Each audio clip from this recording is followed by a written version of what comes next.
Hello all, welcome to Success Tree. आज हम लोग डिस्कस करेंगे important current affairs from past 1 week in the form of quiz. और उम्मीद करूंगा, आशा करूंगा कि आप लोग उसी तरह से इसमें पार्टिसिपेट करोगे जैसे अभी तक आप करते आए हो। आप अपना आंसर चैट बॉक्स या कमेंट सेक्शन के अंदर डाल सकते हो। जैसे ही हमारा क्विज कंक्लूड होगा तो आप एंड में बताओगे कि आपके टोटल 14 क्वेश्चंस में से कितने क्वेश्चन सही हैं। जो स्टूडेंट्स हम लोगों से ये पूछ रहे हैं करंट अफेयर्स के लिए क्या सोर्स फॉलो किया जाए, तो आप किसी भी specific online current affair website को फॉलो कर सकते हो। वो आपकी डिस्क्रिप्शन है, लेकिन ध्यान रखना वो थोड़ा सा यूपीएससी स्टैंडर्ड की वेबसाइट हो।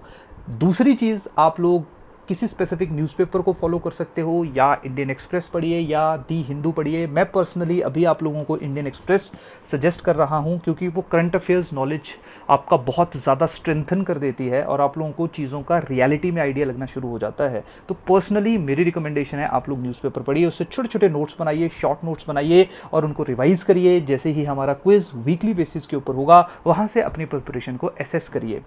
तो चलिए सबसे पहले फर्स्ट क्वेश्चन के ऊपर चलते हैं। Consider the following statements regarding phage therapy. Phage therapy is a treatment for people suffering from bacterial infections. Second statement is it is an efficient diagnosis of rare genetic diseases. तो आप सब लोगों के सामने चार ऑप्शंस हैं, जल्दी से बताइए इन चारों में से कौन सा ऑप्शन आपका सही है। देखिए, आपका जो करेक्ट आंसर है वो आपका है A, that is one only. सिर्फ फर्स्ट स्टेटमेंट आपकी सही है, सेकंड स्टेटमेंट इस क्वेश्चन के अंदर आपकी इनकरेक्ट है। थोड़ा सा मैं आप लोगों को बता देता हूं फेज थेरेपी के बारे में। इससे पहले आप लोगों को आइडिया होगा, आप सब लोगों को पता है कि अगर हमारी बॉडी में बहुत ज़्यादा एंटीबायोटिक्स को इंड्यूस किया जाए, अगर हम लोग बहुत ज़्यादा एंटीबायोटिक्स लें, तो एक टाइम ऐसा आता है जब एंटीबायोटिक्स हमारी बॉडी के ऊपर असर करना बंद कर देती हैं। उस स्पेसिफिक सिचुएशन में एक आपकी स्पेशल थेरेपी यूज़ की जाती है जिसको हम लोग कहते हैं फेज थेरेपी। अब समझिए फेज थेरेपी है क्या। फेज थेरेपी में सबसे पहले समझिए फेज या फेजिस का मतलब क्या है। या हम इसको फेजिस बोल सकते हैं, या इसको हम लोग कह सकते हैं बैक्टीरियोफेजिस। देखिए, फेजिस या बैक्टीरियोफेजिस एक तरह के वायरसेस हैं जिनको जब ह्यूमन बॉडी या एनिमल्स के अंदर इंड्यूस किया जाता है, एनिमल्स के अंदर डाला जाता है, तो वो हमारी बॉडी के लिए बिल्कुल भी हार्मफुल नहीं होते हैं। फेज थेरेपी में वायरस को यूज किया जाता है बैक्टीरियल इन्फेक्शन से रिकवर करने के लिए। समझ आई कहानी। नॉर्मली जो एंटीबायोटिक्स हैं वहां पे बैक्टीरिया को यूज किया जाता है बैक्टीरियल इन्फेक्शन को किल करने के लिए, लेकिन फेज थेरेपी जो है वहां पे आपके वायरसेस को यूज किया जाएगा टू किल बैक्टीरिया या टू क्योर बैक्टीरियल इन्फेक्शन। देखिए, इसमें आसान भाषा में अगर मैं आपको समझाऊं, जैसे लेट अस सपोज ये आपकी एनिमल या ह्यूमन सेल है, तो जब फेज थेरेपी के थ्रू वायरसेस को इंड्यूस किया जाता है तो इस सेल के चारों तरफ जो है वो आपका फेज वायरस जो है वो चिपक जाता है, और वो जो कि आपकी सेल जो ऑलरेडी बैक्टीरियल इन्फेक्शन से ग्रसित है, यहाँ पे बैक्टीरियल जीनोम को रिप्लेस करना शुरू कर देता है विद वायरल जीनोम्स। तो जब वायरल जीनोम सेल के अंदर होने शुरू हो जाएंगे और वो बैक्टीरियल जीनोम को किल करेंगे, तो धीरे धीरे इस सेल के अंदर या आपके बॉडी के अंदर जो बैक्टीरियल इन्फेक्शन होगा वो क्योर होना शुरू हो जाएगा। तो फेज थेरेपी आई थिंक आप लोगों को समझ आ गया होगा। वैसे अगर बहुत ज़्यादा टेक्निकल लग रहा है तो सिर्फ इतना ध्यान रखिए, फेज थेरेपी में वायरसेस को यूज़ किया जाता है। फेजेस या जो आपके बैक्टीरियोफेजेस है वो एक तरह के वायरसेस हैं जो कि हमारी बॉडी के लिए बिल्कुल हार्मफुल नहीं है। ये यूज़ किया जाएगा टू क्योर बैक्टीरियल इन्फेक्शन उस सिचुएशन में जहाँ पे एंटीबायोटिक आपकी बॉडी के ऊपर काम करना बंद कर दे। दूसरी स्टेटमेंट आपकी बिल्कुल गलत है, क्योंकि रेयर जेनेटिक डिजीजेस से इसका कोई लेना देना नहीं है। क्लियर। चलिए सेकंड क्वेश्चन के ऊपर चलते हैं। Global Terrorism index that is GTI is released by. आप सब लोगों के सामने चार ऑप्शंस हैं, जल्दी से एक आंसर बताइए। देखिए, अगर इसके बारे में आपको मैं बताऊं तो जब ये GTI index last time release किया गया था तो इंडिया को 7th रैंक पे रखा गया था। इंडिया में बहुत ज़्यादा प्रोटेस्ट हुआ था इस स्पेसिफिक इंडेक्स के खिलाफ, स्पेशली उस ऑर्गेनाइजेशन के खिलाफ जिसने इस इंडेक्स को रिलीज़ किया था, क्योंकि ग्लोबल टेररिज्म इंडेक्स में पहले नंबर पे आपका डेमोक्रेटिक रिपब्लिक ऑफ कॉन्गो था, दूसरे पे साउथ सूडान था, तीसरे पे आपका सूडान था और 7th नंबर पे हिंदुस्तान था। तो ये थोड़ा सा न्यूज़ रहा था, लेकिन ध्यान रखना इंडेक्सेस आप लोग देख रहे हो, नॉर्मली हर करंट अफेयर क्विज में मैं कहीं ना कहीं से इंडेक्स यूज़ करता हूं, क्योंकि यूपीएससी नॉर्मली इंडेक्सेस के ऊपर बहुत ज़्यादा फोकस करती है। तो ग्लोबल टेररिज्म इंडेक्स, ये आंसर आपका है D, that is Institute for Economics and Peace. जिसने यहाँ पे ज़्यादा गेस करने की कोशिश की होगी टेररिस्ट या नाटो से उसको रिलेट किया होगा, उसने बिल्कुल गलत किया होगा। तो यहाँ पे अगर आपको आइडिया नहीं है, पर्सनल सजेशन है, जहाँ पे आइडिया नहीं वहाँ पे एमसीक्यूज़ को अटेम्प्ट मत किया करिए, क्योंकि उससे नेगेटिव मार्किंग के थ्रू आपके मार्क्स कम होते हैं। चलिए तीसरे क्वेश्चन के ऊपर चलते हैं। आई थिंक ये तो बहुत आसान सवाल है, अभी न्यूज़ में था। Kala Pani issue sometime mention in the news is in reference to, ये आपका इंडिया और किसी स्पेसिफिक जो हमारा बॉर्डर नेशन है उसके साथ अभी रिसेंटली हुआ डिस्प्यूट है। आपको हिंट दे देता हूँ, ना चाइना के साथ डिस्प्यूट है, ना पाकिस्तान के साथ डिस्प्यूट है, ना बांग्लादेश के साथ डिस्प्यूट है, ना म्यांमार के साथ डिस्प्यूट है। तो ये किसके साथ डिस्प्यूट है? आपका नेपाल के साथ डिस्प्यूट है। ये Indo Nepal border dispute. Answer इसका डी, क्वेश्चन नंबर 3। देखिए अभी आप लोगों ने देखा है कि जो आपकी मानसरोवर यात्रा है वहाँ पे उत्तराखंड में एक पास है, जिस पास का नाम है आपका लिपू लेक। तो लिपू लेक जो है वो आपका उत्तराखंड और नेपाल को कनेक्ट करता है। तो इस स्पेसिफिक पास में एक जगह है जिस जगह का नाम है काला पानी। काला पानी जो है ये आपका इंडिया के कंट्रोल में है, specially after Indo China war in 1962। तो आईटीबीपी इस स्पेसिफिक टाइम पे इस स्पेसिफिक जगह जो कि आपका काला पानी है इसको कंट्रोल कर रही है। तो अभी आप लोगों ने देखा है कि इंडिया मानसरोवर यात्रा को ईज करने के लिए इस स्पेसिफिक पास को कनेक्ट कर रही है एक रोड के थ्रू। तो यहाँ पे जो आपकी नेपाल गवर्नमेंट है उसने अपना प्रोटेस्ट रेज किया है। उसने कहा है कि ये जो स्पेसिफिक एरिया है ये नेपाल की जुरिस्डिक्शन में आता है, इंडिया यहाँ पे किसी भी तरह का कंस्ट्रक्शन नहीं कर सकता है। क्लियर? तो यही कारण है क्वेश्चन नंबर 3 आंसर आपका आ जाएगा D, that is Indo Nepal border dispute. चलिए फोर्थ क्वेश्चन के ऊपर चलते हैं। Which of the following statement is और आर करेक्ट रिगार्डिंग ध्रुव्स? First is it is a manhole cleaning robot.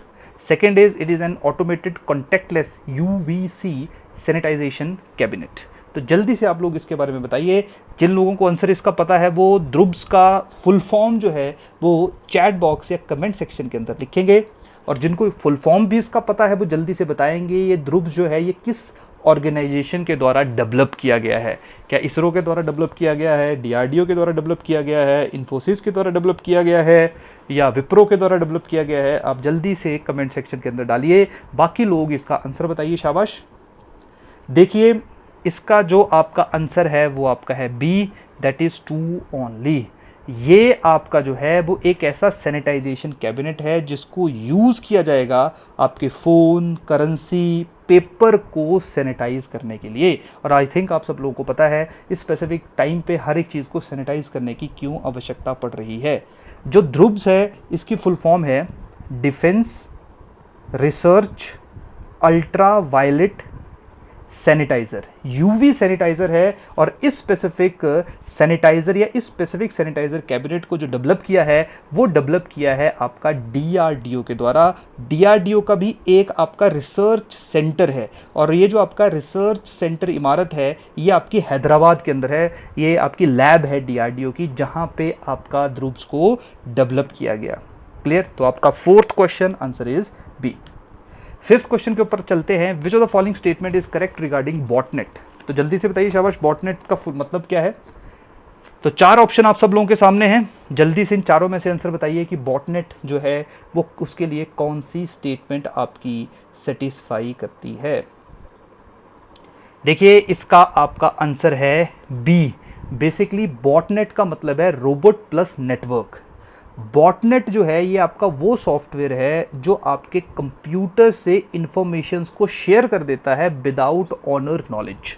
इस पर्टिकुलर टाइम पे बॉटनेट को काफ़ी ज़्यादा हैकर्स जो हैं वो यूज़ कर रहे हैं आपकी सेंसिटिव, आपकी पर्सनल इन्फॉर्मेशन, चाहे वो क्रेडिट कार्ड से रिलेटेड है, आपके अकाउंट की इन्फॉर्मेशन है, चाहे और आपके R&D से रिलेटेड प्रोडक्ट्स हैं, उन इन्फॉर्मेशन को चुराने के लिए। क्लियर? तो बेसिकली बॉटनेट, जिसको रोबोट प्लस नेटवर्क, वहाँ से इस शब्द को निकाला गया है, ये यूज़ किया जाता है जहाँ पे प्राइवेट नेटवर्क्स को इन्फेक्ट किया जाता है एक आपके सॉफ्टवेयर से, और वहाँ से आपकी इन्फॉर्मेशन जो है वो विदाउट ऑनर्स नॉलेज ट्रांसफ़र की जाती है थ्रू नेटवर्क हैकर्स के पास या उसके पास जिसने उस मेलिशियस सॉफ्टवेयर को यूज़ करना है आपके खिलाफ या अपने पर्पस के लिए। क्लियर? तो fifth question answer is B.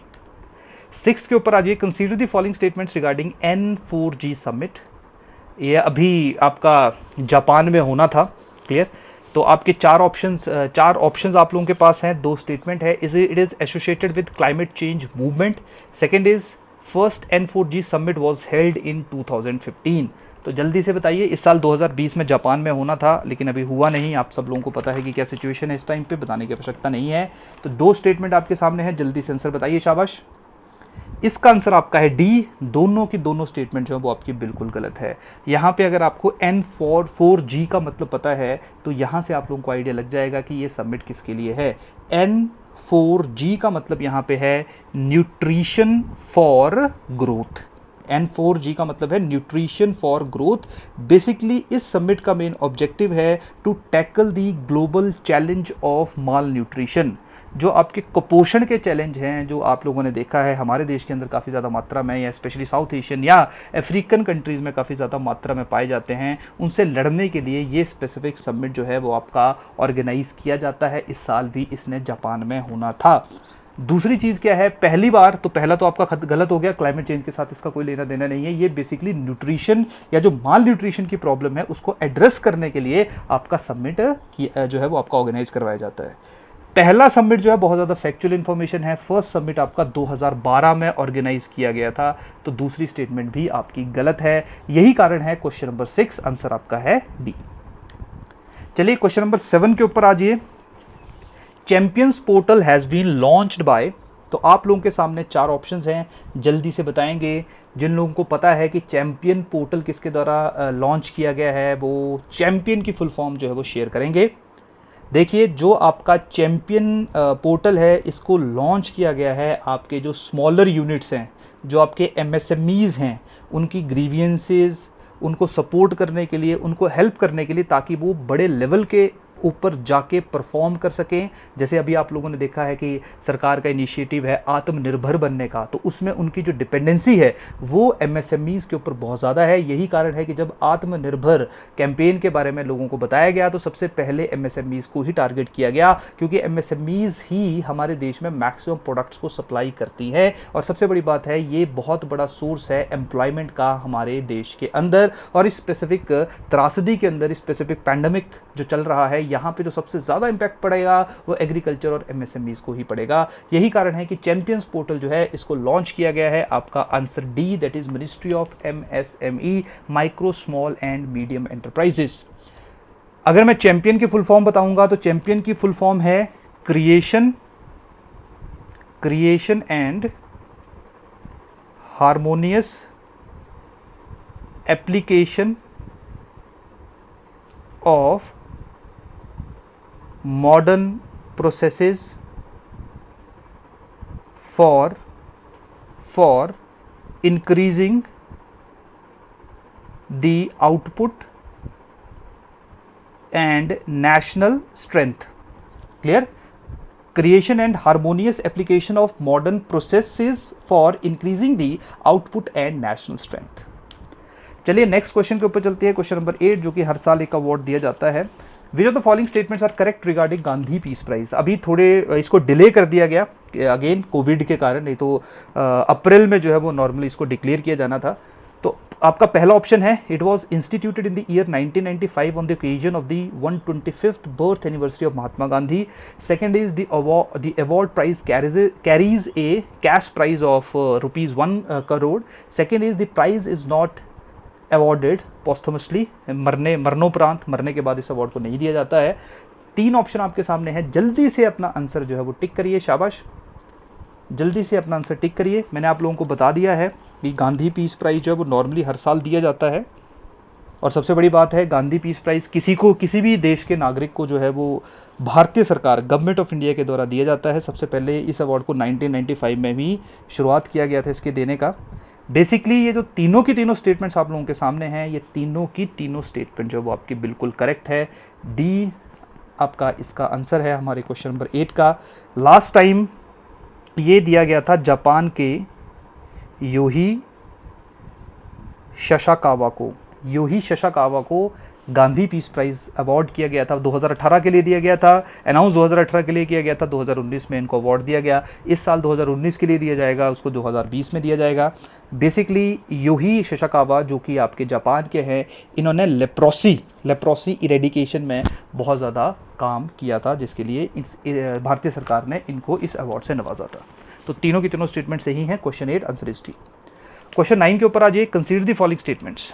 Under the new definition, a micro enterprises was defined as a unit where the annual turnover does not exceed 5 crore. A medium enterprises was defined as a unit where annual turnover is not more than 75 crore but not exceeding 250 crore. तो जल्दी से बताइए दोनों में से कौन सी statement आपकी सही है, कौन सी गलत है। आसान भाषा में समझा देता हूँ। जिस दिन पहले दिन आत्मनिर्भर जो सरकार का निर्णय है पूरे देश को आत्मनिर्भर बनाना, जिसमें 20 लाख करोड़ जो है वो पैकेजेस के रूप में सरकार के द्वारा अनाउंस किया गया, आज वो उसका जो 5th ट्रांच था उसको कंप्लीट किया गया, जिसमें एग्रीकल्चर को 40,000 करोड़ स्पेशली मनरेगा को प्रोवाइड किए गए। अब यहाँ पे क्या है कि इसमें MSME की जो डेफिनेशन है उसको भी रीडिफाइन किया गया, उसको भी चेंज किया गया। ये क्वेश्चन उसी कंटेक्स्ट में बना है, ये बहुत इंपॉर्टेंट है, इसको सुन लीजिए।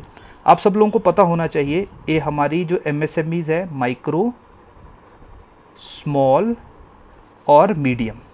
देखिए पहले सर्विस सेक्टर की अलग कैटेगराइजेशन थी, आपका जो मैन्युफैक्चरिंग था, गुड्स मेकिंग था, उसकी अलग कैटेगराइजेशन थी कि MSME किसको कहना है।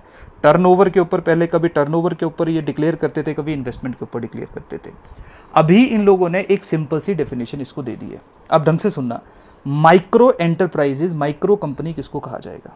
माइक्रो कंपनी उसको कहा जाएगा जिस कंपनी में जो इन्वेस्टमेंट है वो आपकी लेस देन 1 करोड़, 1 करोड़ या 1 करोड़ से कम की इन्वेस्टमेंट हो, वो आपकी माइक्रो है।